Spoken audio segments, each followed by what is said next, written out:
This morning, we are less than a day away from a partial government shutdown. It could potentially start as soon as 9 p.m. tonight. The earliest floor action we could have is Monday, so we may inevitably be in a short shutdown situation. But the House is going to do its job. We want to get the government funded, as does the president. You ever watch somebody slam the brakes on a moving car and then act shocked when everybody's teeth hit the dashboard? Because that's the U.S. Senate right now. A shutdown deadline is staring Congress in the face, and Senator Lindsey Graham is stalling the Move Fast plan to avoid it until he gets the votes and the concessions he wants. According to the Associated Press, Senate leaders were scrambling to prevent a partial shutdown, and Graham threatened to hold things up unless GOP leaders guarantee him a vote on his sanctuary cities legislation. I'm willing to entertain some reforms to make sure that we rein in ICE appropriately and make it more professional. AP quoted him, "Guarantee me that vote and we move forward." That's not governing. That's a ransom note with a Senate letterhead. Now let's translate this into normal human language, because you know I love to do that for you. Here's the culture part, the absurd thing of it all. The Senate's unanimous consent fast-track system means one senator can slow the whole train down just by objecting. He used something called a Senate hold, which lets one person stop a vote cold. Isn't that great? Don't you just love our system sometimes? Here's the consequence part, the part that hits real people, you and me. This kind of stall can push the process into chaos right at the deadline, risking a shutdown and turning DHS funding and immigration enforcement policy into a bargaining chip. And here's why you should care. Because shutdown brinkmanship is serious, not a joke at all, even though they like to treat it like that. It's real disruptions, real uncertainty, and real downstream mess for workers and services that don't get to pause just because politicians want leverage. I will not lift my hold on this bill until I get guaranteed a vote on my legislation that would criminalize the conduct going forward.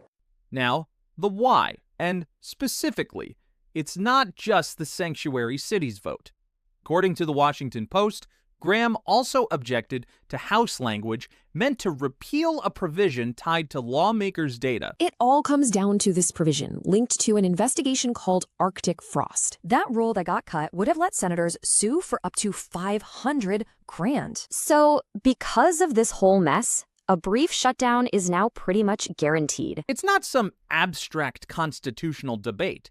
It's about Congress protecting itself in a way that looks real convenient. Now, another layer of this, the funding plan itself. The basic idea being reported is to fund most of government through September, while giving Department of Homeland Security a short extension, roughly 2 weeks, because negotiations over immigration enforcement restrictions were still really hot and very debated. Under the agreement, senators would vote on 5 bills to fund multiple government agencies through September. A 6th bill, funding the Department of Homeland Security, would be removed. Instead, lawmakers voting to keep funding at current levels for 2 weeks. That giving time for talks on how to reform ICE, the agency overseen by DHS. The effort sparked by the shooting deaths of 2 U.S. citizens by federal agents in Minneapolis. But that's the pressure point. When you split off DHS like that, you're basically saying, we'll keep the lights on in most places, but we're still fighting over the agency at the center of immigration enforcement. And in that exact moment, when leadership needs speed, Graham uses the leverage. What ICE is doing outside the law is state-sanctioned thuggery, and it must stop. The question, will enough Republicans sign on? But the cancer that we're dealing with is sanctuary city policy.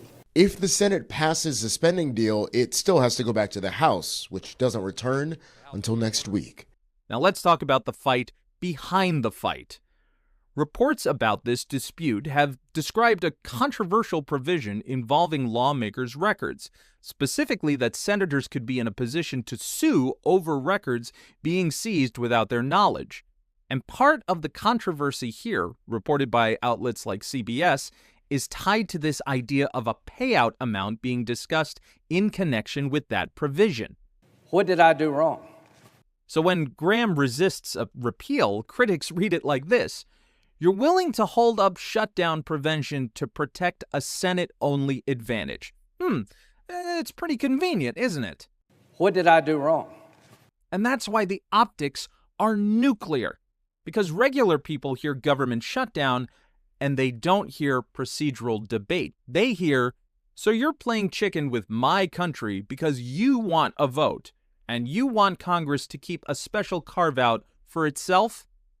No, that doesn't add up. What did I do wrong? Now let's lock this down with something concrete. The primary artifact is the bill text on congress.gov. There's legislation H.R. 6019 that's aimed at repealing the cited section in the continuing appropriations law. In plain English, it's the legislative undo button for the provision the House wanted gone. So the fight isn't imaginary. It's in black and white. It's right there. And when you combine that with the Senate procedure, the ability of one senator to object and slow everything down, you get exactly what we're watching: a shutdown deadline turned into a bargaining table. Now, let me be fair for like 10 seconds. Graham's remembered quote in the reporting is basically, you can't live in a country where local governments pick and choose which laws they like. Yet it seems like they'd love to do this all the damn time. So if that's the case, don't turn the funding deadline into your personal leverage machine. The one thing I do know, and that is that a government shutdown is not in anybody's interest. Dramatic change is needed with the Department of Homeland Security before any appropriations bill related to ICE or CBP proceeds. If Republicans are serious about the very reasonable demands Democrats have put forward on ICE, then there is no good reason we can't come together very quickly to produce legislation. They can vote on anything they want to do with ICE, as far as I'm concerned. I just want to vote on trying to eliminate sanctuary city policy. That's what the Senate's known for. Because if your argument is rule of law, your tactic can't be, well, I'll hold the government hostage until I get my vote. That's not principle. That's an abuse of power. And it's right there in front of us. Here's the bigger problem. Even if the Senate moves, timing in the House can still mean a shutdown risk hangs over everything, because the calendar is part of the weapon here. So the why is simple. He's stalling to force a vote on sanctuary cities, and he's stalling to block or reshape the repeal of a Senate protective provision tied to lawmakers' data. That's the story. Now, my questions for you are even simpler. Should any one senator be able to slow down shutdown prevention for side demands? Yes or no? And if Congress wants privacy and due process protections, should they be written for everybody? Or just for the people with the fanciest office buildings and the best health plan on Earth? I think I know which way you're going to go, but drop your answer in the comments anyway. Of course, if you want continued Receipts First breakdowns just like this, hit like, subscribe, and share this with all of the people who still think shutdown threats are just politics. Because it's not just politics. It's your country being used as leverage.